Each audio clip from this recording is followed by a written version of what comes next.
சின்ன மருமகளில் சேது மீனாட்சியை வச்சுட்டு கருப்பு கிட்ட பேசிகிட்டு இருக்கிறப்ப மீனாட்சியோட துண்டில் செந்தேல் ஒன்று இருக்கிறத பார்க்குறாங்க ஐஸ்வர்யா. இதை பார்த்த ஐஸ்வர்யா வேகமாக ஓடி வந்து குழந்தைய கடிச்சிருமே தேல் அப்படின்னு சொல்லிட்டு தேலை தட்டி விடுறாங்க.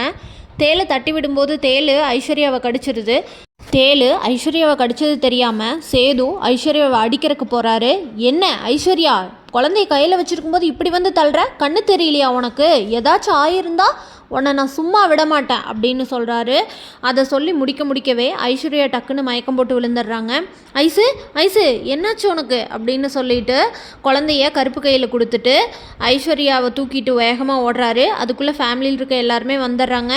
ஐஸ்வர்யாவை ஹாஸ்பிட்டலுக்கு கூட்டிகிட்டு போகிறக்குள்ளே ஃபேமிலியில் இருக்கவங்கெல்லாம் என்னன்னு பார்த்தா பக்கத்தில் தேல் ஒன்று கிடக்குது. அச்சோ, ஐஸ்வர்யாவை தேல் கடிச்சிருக்கு அப்படின்னு தாமரை சொல்கிறாங்க.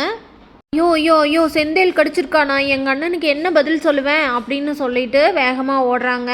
சின்னம்மா இங்கிருந்து ஹாஸ்பிட்டலுக்கு போய் செந்தேல் தான் கடிச்சிருக்கு அப்படின்னு இன்ஃபார்ம் பண்ணுறாங்க. ஹாஸ்பிட்டலில் சேது ஐஸ்வர்யாவை உள்ளே சேர்த்திட்டு டாக்டர்கிட்ட என்னாச்சு அப்படின்னு கேட்டுகிட்டே இருக்கிறாரு. ராஜாங்கமும் வந்துடுறாரு. ராஜாங்கம் வந்தோடனே என்னாச்சு அப்படின்னு டாக்டர்கிட்ட கேட்குறாரு. டாக்டர் அம்மா உடனே என்ன சொல்கிறாங்கன்னா, கண்டிஷன் ரொம்ப கிரிட்டிக்கலாக தான் இருக்குது, நீங்கள் வீட்டில் இருக்கவங்களுக்கெல்லாம் சொல்கிறேன்னா சொல்லி அனுப்பிடுங்க அப்படின்னு சொல்கிறாங்க. ஹாஸ்பிட்டலுக்கு வந்த லேடிஸ் எல்லாரும் அழுன்னு அழுகிறாங்க ஐஸ்வர்யாவை பார்த்துட்டு. ஐஸ்வர்யாவுக்கு இப்படி ஆயிடுச்சுன்னு கேள்விப்பட்ட தமிழ்ச்செல்வி வேகமாக கிளம்பி ஐஸ்வர்யாவை பார்க்குறக்கு ஹாஸ்பிட்டல் வராங்க. நம்ம குழந்தைய காப்பாற்ற போய் தான் ஐஸ்வர்யாவுக்கு இந்த நிலமை அப்படின்னு சொல்லிட்டு ஐஸ்வர்யாவை எப்படியாவது காப்பாற்றிடணும் அப்படின்னு ஒரு முடிவெடுக்கிறாங்க தமிழ்ச்செல்வி.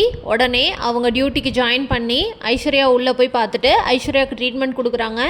எவ்வளவோ ட்ரீட்மெண்ட் கொடுத்தும் ஐஸ்வர்யாவை காப்பாற்ற முடியல. ஐஸ்வர்யா இறந்து போயிடுறாங்க. தெரிஞ்ச சேது குடும்பத்தினரும் ரொம்ப சோகத்தில் ஆழ்ந்துடுறாங்க.